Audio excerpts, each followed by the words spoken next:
All right, when I watched the movie in 2018 called The Night Comes for Us, I was in awe and loved that style of movie because it reminded me of The Raid. Now, the director has some movies before, from that time period, like The Big Four and things like that, but his bigger one just came out on Netflix, The Shadow Strays. Is it really good, or is it kind of, oh, girl boss unbelievability? Let's find out.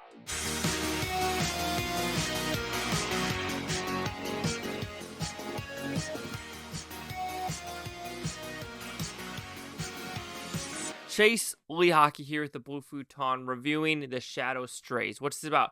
This is a very simple premise. You have this organization that has shadows. They're basically ninjas or assassins, and they're great at their craft. But one of them is kind of a newbie, and now it still has a mental psyche with them of like, am I doing right? Am I doing wrong? Am I doing right?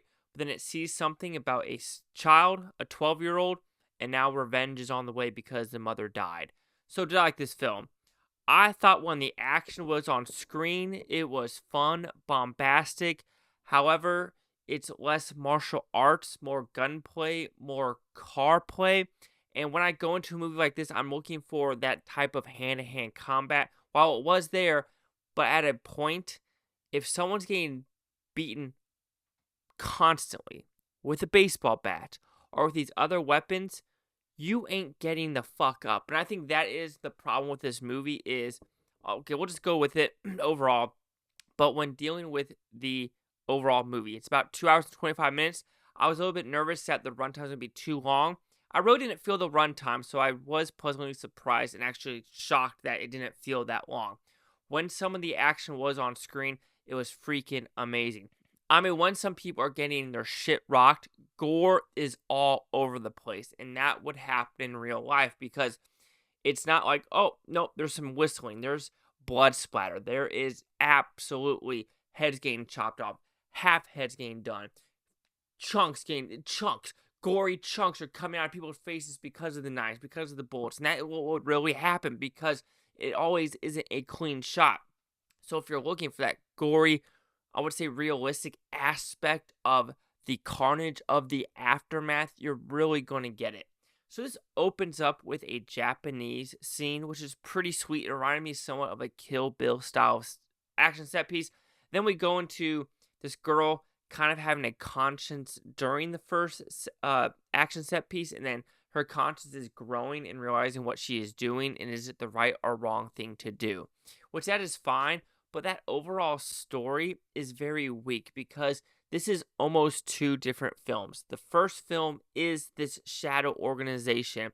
The second film is this number 13 girl. And I understand it seems like they're going to make a second one and maybe expand on the shadow organization in the future.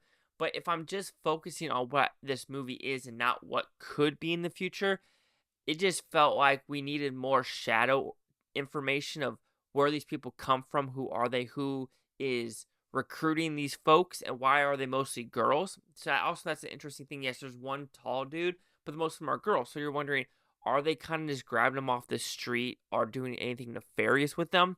And of course, they don't go into that. They go into number 14 and our horrible teeth. So I am curious, where are these getting these people? Where are they getting these people? Okay, so we have that. And then we also have the storyline of her kind of being a newbie, taking medicine, and then having a relationship with this 12-year-old, which that doesn't hit me as hard as it should because she literally knew this kid for maybe 6 hours, and that's it. There's no, like, when she was living in this apartment, did she get to know the mom? Did she get to know the kid? No, and no. And so at a point, you're just like, really? Should she really be caring for this kid? Yes, I know there's some heart that they want to pull on those strings, but it was so weak and just so not fleshed out that I was a little disappointed on that level. Even though the third act, I do like what they did with some of these characters of, like, sometimes happy endings aren't supposed to be happy endings, and I'm okay with that. But I think what really falters is the girl boss aspect. I understand that we want to show that girls can be powerful too. I understand that. However, when you are maybe 5'3" to 140, 150 because all the muscle, There's no fucking way if a guy is 6'3", 230, 250, that if he's punched you in the face, if he's doing this shit to you, you're getting knocked the fuck out. Even if it's not him and someone's doing you the baseball bat, because there's one scene where she gets hit with the baseball bat in the nose and she gets knocked out. But then in the next scene, she has no, she has no bandages on her. Like, she hasn't had, like, weeks to heal. More baseball bats are getting hit to her, and it feels like nothing is happening.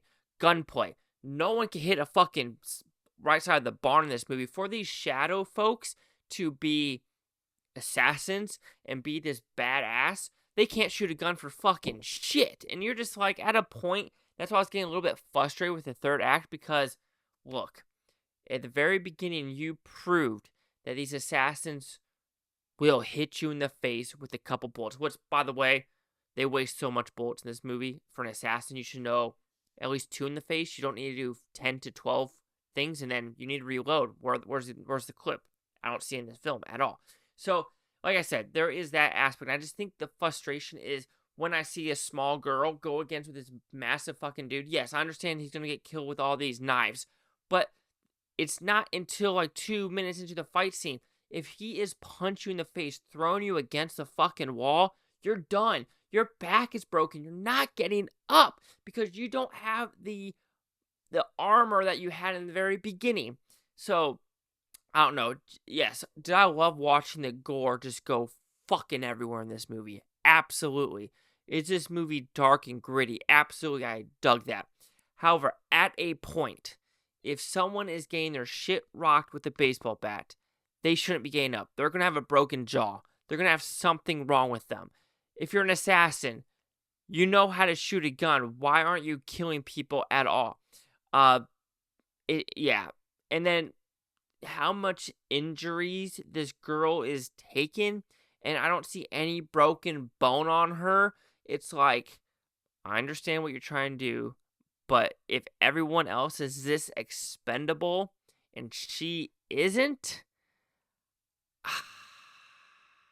So the Shadow Strays will receive a 3.5 out of 5 Futons, which equals at 70%. You might think, damn, that is still high for all the faults you have. Agreed, but I love that gore. That gore was so fucking sweet. Let's see what the critics' news scores gave this one. So you have critics a 91% with 22 of them. Audience score 79% with over 100. No critic consensus. Some people in the audience aren't liking it as much, giving 3.5 out of 5s, 3 out of 5s, 2 out of 5s, basically saying like the action is good, but a teenage girl kicking the crap out of 500 diehard criminals, LOL, nah.